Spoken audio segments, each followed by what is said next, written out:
Let's Fight Cinema Story।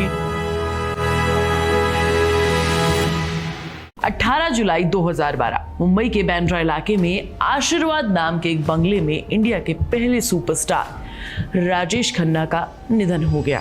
Rajesh Khanna अब हमारे बीच नहीं रहे। और जब उनके घर की सफाई शुरू हुई तो एक बहुत अजीब चीज मिली।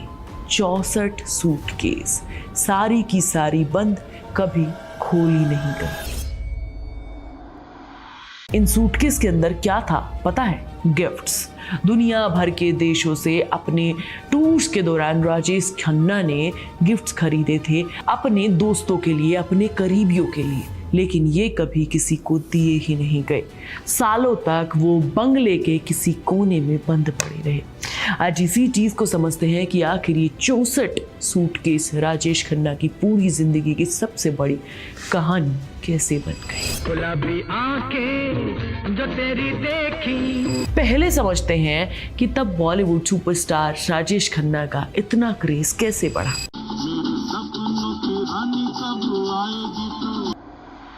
यार आज के दौर में हमने बहुत बड़े बड़े स्टार्स का क्रेज देखा है, लेकिन जो राजेश खन्ना को 1969 से 1971 के बीच मिला वो शायद आज तक किसी एक्टर को नहीं मिला। आराधना जैसी फिल्म के बाद लड़कियां उन्हें खून से खत लिखती थी, कभी गाड़ी को चूमती थी। एक के बाद एक लगातार 15 सोलो हिट फिल्में, ये रिकॉर्ड आज तक नहीं टूटा। वो सिर्फ एक एक्टर नहीं थे, वो एक जुनून बन गए थे, एक ऐसा नाम जिसे सुनते ही लोग दीवाने हो जाते थे।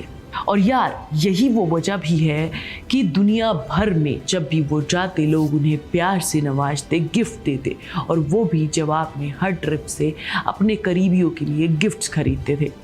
लेकिन यही है वो असली सवाल, अगर वो इतने गिफ्ट्स खरीदते रहे तो उन्हें दिया क्यों नहीं?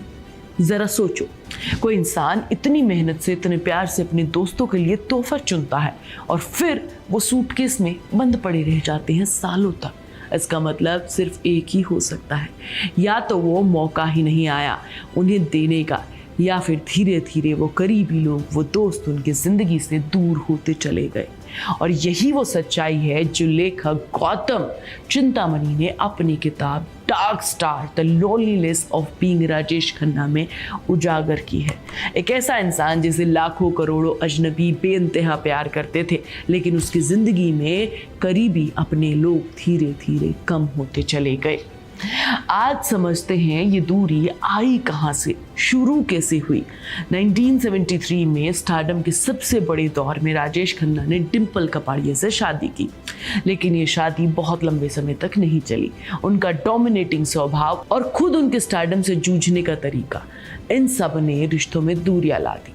1982 में दोनों अलग हुए, हालांकि तलाक कभी नहीं हुआ। उनके बाद उनकी जिंदगी और उनके रिश्ते में आती है टीना मुनीर, और बाद के सालों में अनीता अडवाणी के साथ रिश्ते हुए। लेकिन यार कोई भी रिश्ता उन्हें वो स्थिरता, वो अपनापन नहीं दे पाया जिसकी उन्हें जरूरत थी।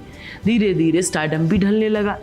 जिस दौर में पूरा देश उनके नाम पर झूमता था, उसी दौर में एक नया सुपरस्टार आया जिसकी एंग्री यंग मैन वाली छवि ने पूरी इंडस्ट्री का रुख बदल दिया। राजेश खन्ना का वो रोमांटिक कोमल हीरो वाला दौर अब धीरे धीरे पीछे छूट रहा था।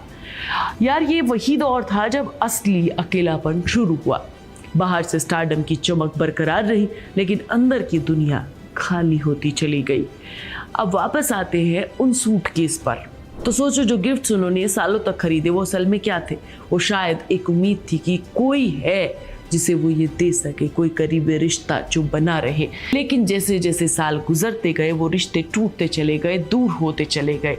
वो गिफ्ट्स अपने सूटकेस में बंद होते चले गए। इंतजार करते रहे, लेकिन एक कोई ऐसा मौका नहीं आया जिसे वो दे सके। एक आदमी जिसने पूरी दुनिया प्यार करती थी, वो आदमी अपने प्यार को बांटने के लिए आखिर तक सही लोगों का इंतजार करता रहा।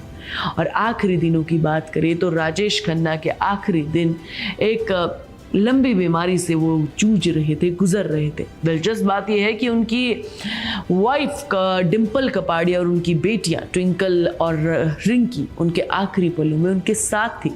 यानी जो रिश्ते सालों पहले टूट गए थे वो आखिरी वक्त में फिर से वापस जुड़ गए। डिंपल ने बाद में एक इंटरव्यू में बताया कि उनके आखिरी दिनों में राजेश खन्ना ने उनसे कहा था कि पैकअप शो इज़ ओवर। और ये भी कहा, मैंने अपनी ज़िंदगी बहुत शान से जी है, ध्यान रखना कि मैं शान से ही जाऊं। यार ज़रा सोचो इस लाइन के बारे में। एक इंसान जिसकी पूरी ज़िंदगी फिल्म सेट पर गुजरी, वो अपनी खुद की मौत को भी अपनी भाषा में बयान कर रहा है पैकअप, जैसे उनकी असली ज़िंदगी और रियल ज़िंदगी आखिर तक अलग ही नहीं हो पाई। 18 जुलाई 2012 को उनका निधन हुआ। अगले दिन उनकी अंतिम यात्रा में मूसलाधार बारिशों के बावजूद हजारों लोग सड़कों पर उतर आए। वही जनता जो दशकों तक उन्हें खून से खत लिखा करती थी, आखिरी बार उन्हें विदाई देने आई। तो यही है वो असली पॉइंट यार। राजेश खन्ना को शायद इतिहास की सबसे बड़ी सामूहिक दीवानगी मिली। लाखों अजनबियों का प्यार मिला, इतना ज़्यादा कि आज तक कोई एक्टर उन्हें छू नहीं पाया। लेकिन वो 64 सूटकेस बताते हैं कि सामूहिक प्यार और व्यक्तिगत अपनापन दो अलग अलग चीज़ें हैं। आप करोड़ों लोगों के दिल में बस सकते हैं, फिर भी अपने घर में अकेले रह जाते हैं। तो अब आखिर में सवाल आपके लिए है, क्या ये सिर्फ राजेश खन्ना की कहानी है या हर बड़े स्टार की सच्चाई जो लाखों लोगों को प्यार करता है लेकिन अपनों का साथ खो देता है? और वो 64 सूटकेस क्या वो सिर्फ भूली हुई गिफ्ट्स थे या वो इंसान की उम्मीदें थी जो कभी पूरी नहीं हो पाई? यार मैं कोई फैसला नहीं सुना रही, ये सवाल आपके लिए छोड़ रही हूँ। कमेंट में मुझे बताओ तुम्हें क्या लगता है। चैनल को सब्सक्राइब करो, वीडियो को लाइक और शेयर करो, प्लीज बेल आइकन दबाना मत भूलना। आप सुन रहे थे let's smile more than radio. Follow कीजिए हमें हमारे सोशल मीडिया प्लेटफॉर्म्स पर।